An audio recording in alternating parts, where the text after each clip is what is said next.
इतना मारने पर भी तुम निकल रहा है।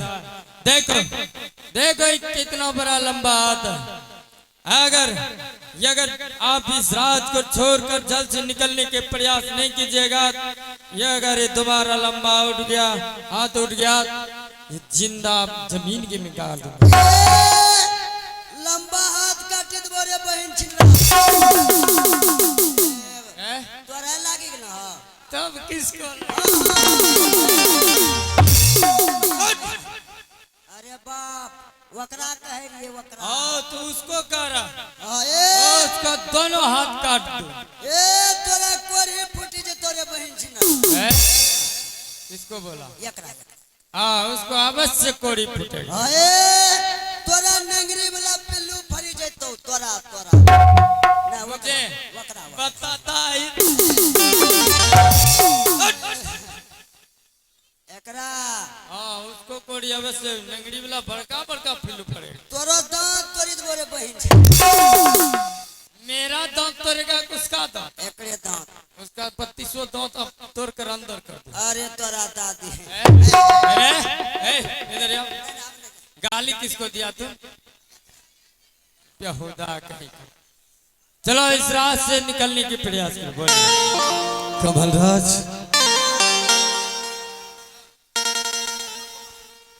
फूलो चौधरी का लड़का राजा कुमार इस सीन को कदर करते हुए 11 रुपया सदा फरमाए हमारी कंपनी की ओर से लाख लाख धन्यवाद। और फसलों के ममलवार धूलरा मैं जा रहा हूँ और इस दरबार को छोड़कर निकलने की प्रयास करो।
कमलराज,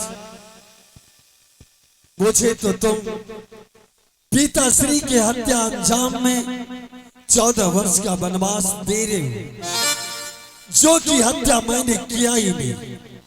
लेकिन चलते चलते मैं ये श्राप दे करके जा रहा हूं कमलराज कि पिताश्री का हत्या जो कोई भी किया होगा उसके शरीर में कोर फूट जाएगा, कमल कोर फूट जाएगा। ठीक है, मैं अब तुम्हारे राज को छोड़कर जा रहा हूं। अहो याजुद्दीन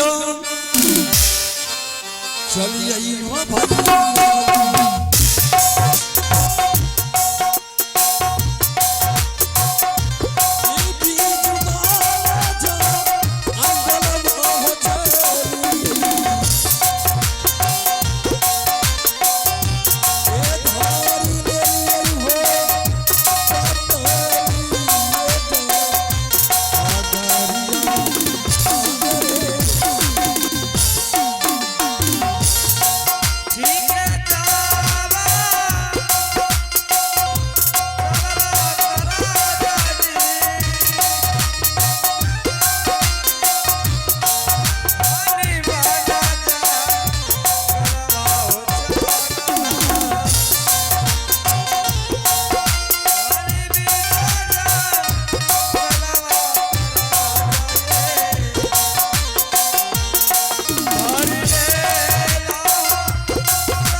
संत महात्मा बताते,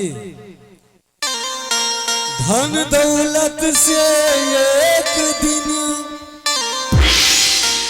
जब खाली हो गया, अंत समय भगवान का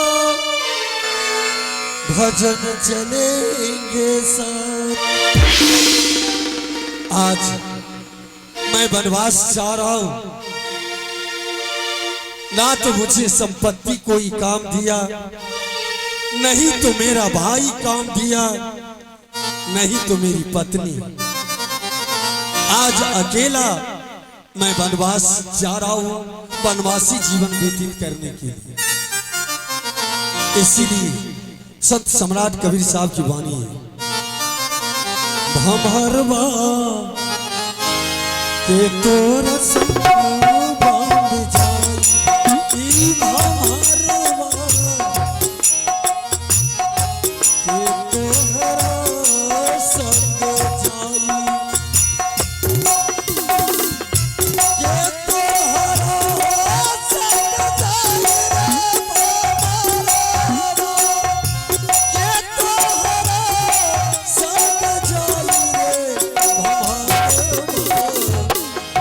तो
बैठ